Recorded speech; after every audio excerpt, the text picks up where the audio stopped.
नमस्कार शुभ संध्या मुरुपाली आपण मानकु स्वागत करुछि ओडिसा रे पश्चिम ओडिसा रे निया वर्षा टिटलागढ़ रे तापमात्रा छुईला 46.5 डिग्री बलांगीर रे 46.4 डिग्री सोनपुर रे 46.2 डिग्री बरगढ़ रे 46 डिग्री संबलपुर रे 45.2 डिग्री नुआपड़ा भवानीपाटना और झारसुगुड़ा रे 45 डिग्री तापमात्रा रेकर्ड करा जायछि।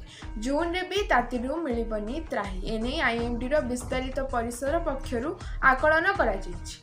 जून 6 रु 12 तारिख पर्यंत ग्रीष्म प्रवाह आशंका स्वाभाविक अधिक तापमात्रा सह मध्यम धरणर ग्रीष्म प्रवाह हेबार संभावना रही। ग्रीष्म प्रवाह और गुळुगुळी पई ओडिशार 9टी जिल्लार जिलापालଙ୍କୁ सतर्क रहिबाको निर्देश देले स्वतंत्र रिलीफ कमिश्नर सत्यव्रत साहू। आवश्यक पदक्षेप नेबाको जिलापालଙ୍କୁ निर्देश दिया जायछि। आसंता 24 घंटा पई झारसुगुड़ा बलांगीर बरगढ़ संबलपुर सुवर्णपुर मालकानगिरी सुंदरगढ़ नुआपड़ा और कंधमाल जिला को अलर्ट जारी करा जायछि।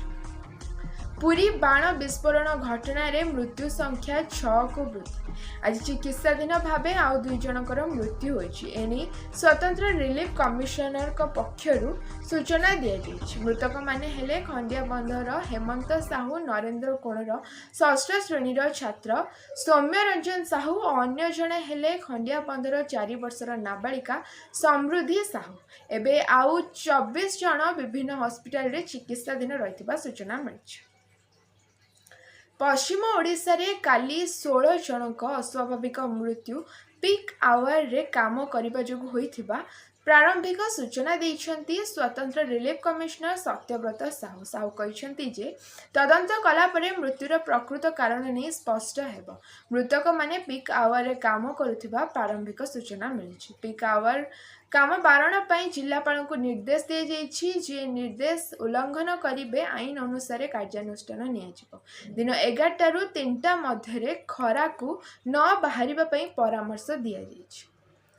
राति पाहिले शेष पर्याय निर्वाचन आज बालेश्वर जिला रेमुणा रे एसजीएच महिला टंका बांटुथिबा अभियोग। रेमुणा ब्लॉक परिसर मिशन शक्ति गृह रे टंका बांटुथिबा अभियोग करायछि। एने बीजेपी विधायक प्रार्थी अभियोग पर पहुंचीथिला फ्लाइंग स्क्वाड।